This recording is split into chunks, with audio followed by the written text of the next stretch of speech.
Live again. Hi everyone. It's been a couple months since we did a Facebook Live, but we were on summer vacation and so were all of you guys, and so we took a little break, but now we are back, and so we're doing our Facebook Live this month in October with one of our, let's say you're kind of a volunteer at this point. You've done a couple things with us, with Shari Cherry, like we said in our introduction on Tuesday. So I'm going to let Shari introduce herself a little bit, tell you about her journey with NVLD and how she got involved with our nonprofit. And then we'll get into the topic of mindfulness today, because I'm sure you guys are all tuned in to learn a little bit more about that. It is a very hot topic right now. So, all right, tell us about yourself. Thanks, Samantha. At 51 years old, I just felt a bit stuck. And I was really exhausted from, I guess, keeping it all together for, all of my life. So my therapist at the time had suggested I get a neuropsychological exam. Okay. My thinking was I must have ADHD or, adult ADHD. Well, the neuropsychological exam revealed I have a long-standing nonverbal learning disability. And with that information, I just began researching it and trying to see, what it was and how I kind of fit in. And that's when I found the NVLD project. That was probably the first link that came up. So I thank you for being there for me and for everyone else. And I think that it was then, at that time, that I realized that I had to practice self-care. I had to really commit to taking care of myself and really accepting this diagnosis and who I was. And one of the things that I gravitated to was this concept of mindfulness. Okay. It is simply put, it's bringing your attention to the present moment on purpose. Okay. So you're doing it on purpose, and how you practice doing that on purpose is through meditation. And one of the easiest forms of meditation is just truly following your breath. And when I say following your breath, I'm not talking about manipulating your breath. I'm talking about just observing how it moves inside of us, how it flows. And we could do that just becoming an observer of ourselves. And that is such a powerful switch, is becoming an observer. And I think, me with NVLD, I get into my head a lot with my thoughts. And so becoming an observer of my thoughts rather than an actor in my thoughts is the outcome of this practice of mindfulness. And I could tell you a little bit more about the science behind it, because this is a very studied subject. It's something that scientists have really found does benefit people. It affects different parts of the brain. And I was most interested in the parts of the brain that might help people, children and adults, with NVLD. And one of the parts of the brain is where stress, our stress responses. Another part actually is concentration and focus, where the executive function. And there's even another part that's like the self. That's the part of the brain that thinks about I or me. And it could taper that down a bit so that we could become more empathetic and compassionate. And I think that that's a quality that I think innately people probably with NVLD have, because of our struggles. We know about struggles, but we also can use that to be kind and care about people. And I think that's an attractive trait, because people who are kind, people gravitate to people who are kind. Yeah. So specifically the areas of this practice that I found most useful in terms of, having a learning disability would be concentration and focus. because as you are sitting there and being still and watching your breath, you're paying attention to that, and it's just this one thing. And that kind of ends up falling into your daily activities with work or anything that you do, even if you're studying for something. Because you've practiced this, you end up being able to sit longer and focus and understand that when you're thinking about things, you don't have to act on them, and you bring your attention back to your work. And in this case, you're bringing your attention back to your breath. Your mind is constantly going to think and constantly wants to play these stories. And this practice allows you to not judge what's coming up in your mind and just continually bring it back. But guess what? This probably sounds really boring. This probably sounds like torture. I bet you're thinking, I'd rather get root canal than sit there doing nothing, just following your breath. And I'm going to tell you that it's the best thing you could do, being bored. Because after you've been bored, you realize, I survived. I can do it. I can actually do nothing. I can do nothing. And for someone who has a learning disability like this, at least my experience, I reacted. I reacted so fast. I never paused. You know, if inside me felt attacked for some reason, or if I was self-critical, or if a situation was stressful or I was frustrated, my instinct was to act out, you know, tell someone how I feel, or, you know, look unhappy. And because of my time with this practice, and it's been since I was 51 years old, so now it's been a while, and I look for experiences and classes, so I do this constantly. And I think that has softened my desire to act, to react. So practicing mindfulness for the last few years has really like slowed down your reaction time to certain situations that may cause you stress or anxiety or that you don't like. And so you've been able to kind of step back and breathe and think first. Right. Is that kind of what you're saying? Right. And observe the and situation. observe. Okay. I mean, that's it. When I'm in a situation, I can tap into how that makes me feel. Okay. Because if I go back to the breath, I'm observing that breath, and I'm observing where it's going in my body and how it might feel in different parts of my body. And so I can do that with, you know, a stressful situation. Okay. I could do that with when someone says something that, you know, might not be as, you know, kind that I would think for me. I can decide to pay attention to where it is in my body rather than speaking at that moment. Okay. And it's something that happens over time from practice. And there's so many ways to practice mindfulness now. There's apps, there's books, there's classes. You can look for classes, and you can you can even do it informally. So you can spend time yourself just sitting or laying in bed, and there's no real position for you to be in. This is just something that is really quite simple to do. Okay. So a couple of questions just based on what you just said. First, I know so when you got diagnosed, you started looking for things to kind of help you, and you got into mindfulness. It's kind of like anything else out there where like there's so much information about everything. It's like, where do you start? So kind of if somebody has never, like myself, has never practiced mindfulness or really even meditated before, there's so much out there on the internet. There's so many videos and books and just websites. Where is a good place for someone who wants to start practicing this to start? Right. Well, where do we go?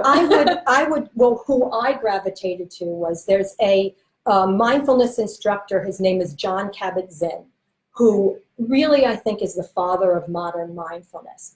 He was part of Massachusetts. the hospital up there, medical center. And he did a program called Mindfulness-Based Stress Reduction. That's a 8-week course. And he found that people with chronic health conditions improved and were able to accept their circumstance and their conditions. And because of that, this kind of movement and the realization that it's beneficial. So I would look for books that Jon KabatZinn wrote, and I would also look for in your local area and see if a medical center or a group is running a mindfulness-based stress reduction class. It might be a commitment. It's 3 hours once a week for 8 weeks.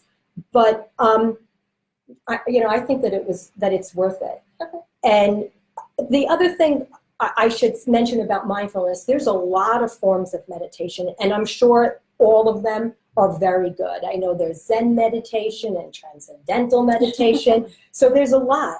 The reason why I like mindfulness so much is because it's I guess its nature is to have people practice this in a non-judgmental way. Okay. So I think for us, people with a learning disability, I think we are so self-critical and we feel so judged all the time that learning this technique to drop that self-criticism boosts our self-esteem so much. And I just feel so off the hook for anything that's happening to me. When I just write something and I spell atrociously, I can accept myself. This practice really is about acceptance. It's accepting what shows up. And, I'm going to say it's a beautiful thing because it is a beautiful thing. Yeah. So for those of you that didn't catch the name, it's Jon KabatZinn, and we'll include a comment at the bottom of this with his name. And then she's got a book here by him that we'll include a link to if you're interested in buying that one. But that's where she started. So if anybody wants to kind of look into that and kind of get started there. And I want to say that this isn't just for adults. Children can. That was going to be my next question, like how young. I think anyone can do this. So even a young child, I'd say that you could, as a parent, you could do this with your children. So I think it would be a lovely thing. Okay. Yes, and then that's another book that I have is specifically, a children's book with parents, and it's called Sitting Still Like a Frog. And I would think that practicing this as a family, maybe, one night a week, maybe before game night or something, we could sit. I mean, that might really instill a sense of closeness and begin, starting a practice like this. Well, and I think sometimes too, we get a lot of calls from parents and adults who the parents are struggling with their kids as far as how to handle them and how to react. And this may be a good way for them to learn how to step back and not react right away, but maybe kind of breathe and, take in the situation and kind of understand and comprehend what's going on. So. Yes. Yeah, I would say that the benefit would be caregiver as well as, child. Yeah. And I mentioned the breath, but as you kind of go deeper into this practice, there's also attention to other things, because this is just bringing your attention to the present moment. So if you were walking, you can be mindful and walk. You could bring your attention to the motion of walking. How does your feet feel? How does it feel if you walk on concrete or if you're walking in the woods? So then your mind's going to wander off. You're going to begin planning dinner or something like that. And when you catch your mind wandering off, you bring it back to the feet, walking on the pavement and how that might feel on your feet. And there's a lot of mindfulness events that happen in nature. And I think that there's a reason for that, because I think, nature automatically makes people feel calmer and more relaxed. So now I've actually done some retreats, half-day retreats, just out in the wild, like kayaking and hiking. And those are silent with a guide that's kind of leading us, and I just find that I've also gotten a community because there's like-minded people who are interested in this practice and learning this. And I've gotten people together with meetups and things like that. So I feel that it actually has helped me with my, friendships and relationships. And because I'm attracted to this, the people tend to be also kind people and people who are learning not to be quite as judgmental. So these are the people who I realize, I really want to be around. Their vibe is good and they're accepting me for who I am, even if I can't, add and subtract and do fractions. And when I bake, I have to Google everything because I'd never be able to cut a recipe in half. Yeah. So it's been a very rewarding process for me. Yeah.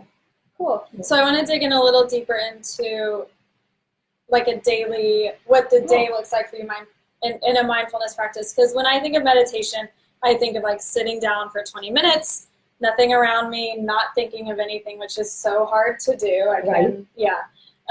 So that's what I think of when I think of meditation is like, find 20 minutes in your day, sit down, breathe, don't do anything. But it kind of sounds like you may have started there, but you've learned over the years how to practice it all day is kind of what I'm getting. But that's right. Okay. Yeah, I think that it just, once you practice it formally with sometime 20 minutes, and I still do that.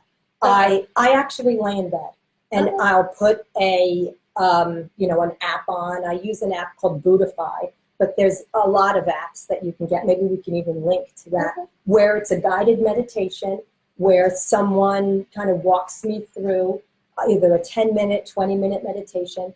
And I just then afterwards, I start my day.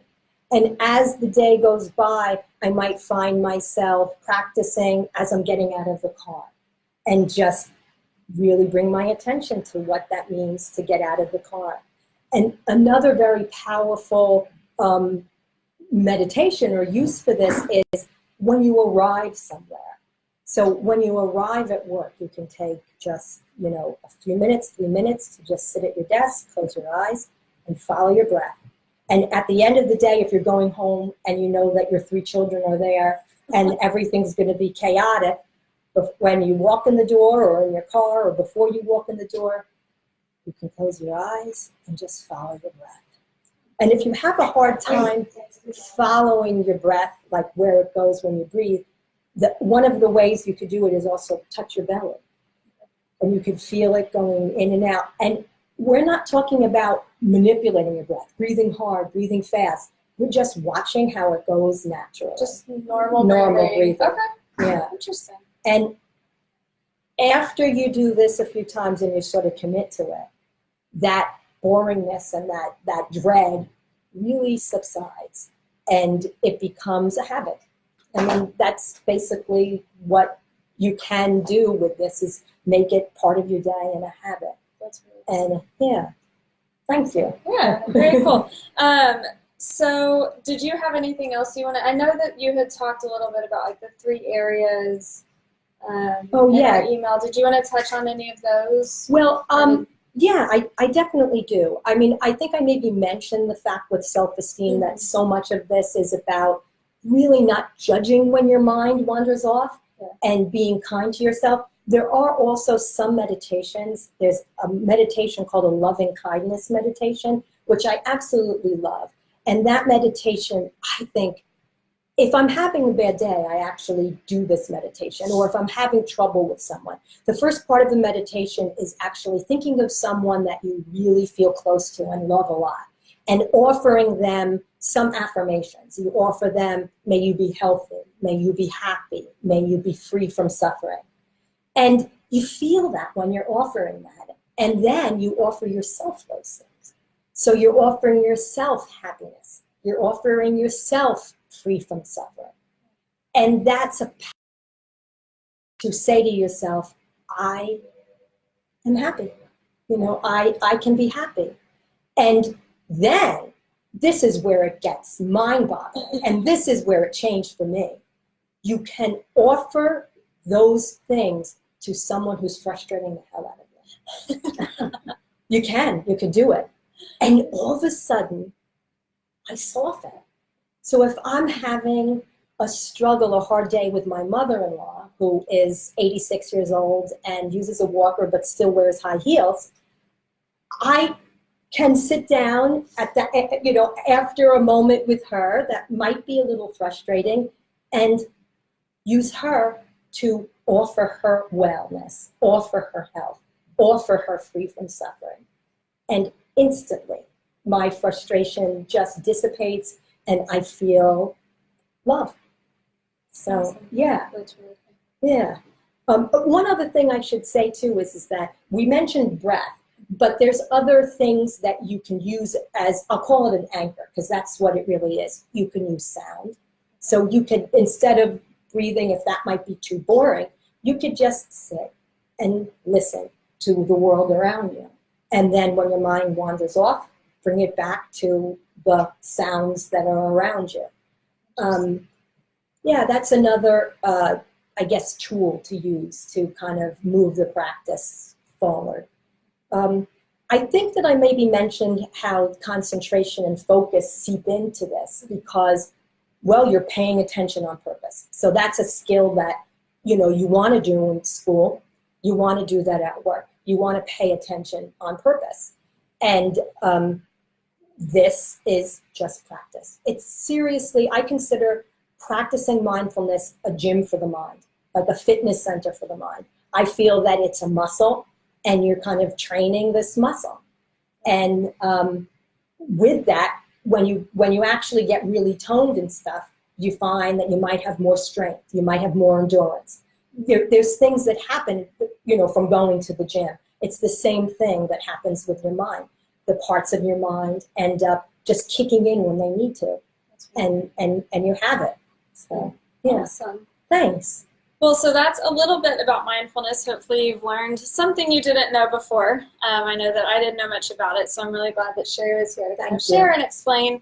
And I know that not everyone is logged in right now. You may be watching this later tonight, but if you are logged in and have any questions, feel free to ask them right now because we will do a live Q&A. But also if you're going to watch this tonight or if you're logged in a week from now, you can always comment on this video and either Shari or myself, you're on Facebook, Yep. She'll come in and answer any questions you have. We'll include a couple links in the comments to the books that she shared as well. Great. That she's found helpful. But I know there's not a lot of you out there today, but if anyone has any questions for us about mindfulness, definitely sound in right now. I know that we do have someone asking. This video will be available later, so you can always comment and find the video on our Facebook page, or you can go to our website, I would say mid next week, and you can find it on the website and YouTube sometime next week once I can get those up. But definitely leave comments whenever you can. We'll be checking those. And I did want to say, if you are coming to our fundraiser in 2 weeks from today, if you live in New York and you're able to come to our fundraiser, Shari's going to be speaking there as well. Thank you. We're very excited to have her speaking and kind of just sharing with others a little bit more about her story. And we'll be posting a video also that Shari was involved with the School of Visual Arts here in New York City. Sent some students to kind of do a 5-minute video, and Shari was the subject of that. It's a really great video, and we're very excited to be sharing that. Well, so I feel honored. Yeah. I feel like I had an opportunity to find my community and my people, and that really helped me sort of accept this, and diving into it seemed to be the way to go for me. Yeah, and it can be intimidating, but she dove right in. We've gotten her involved, and we're very excited that she's on board. But that video will be coming out, and then we do have some other exciting announcements coming up throughout the next few months that we're hoping all of you guys can be involved in, as well as, and that really relate to finding that community where we're trying to create something for everyone that'll be very helpful in that sense. So I don't think we have any questions. It's kind of a slow day, but we'll get some questions, I'm sure, later on as the video is up for a little bit longer. Again, you can find this on our Facebook page. and YouTube and the website. Be sure to check those out along with our other Facebook Lives. And we will be back next month on the second Thursday at 2 p.m. Don't know who we're going to have on yet, but we will find someone that brings just as much awesome information as Shari did today. Thank you. Thank you so much for thanks. coming. I really appreciate it. Do you have Thank you. anything else that you want to say or share or words of encouragement? I think you should give it a try. It truly is super easy and super simple. And if you're anything like me, it could be a game changer. Yeah. Good. Awesome. Thanks. Thank you so much. Bye, everyone. Bye.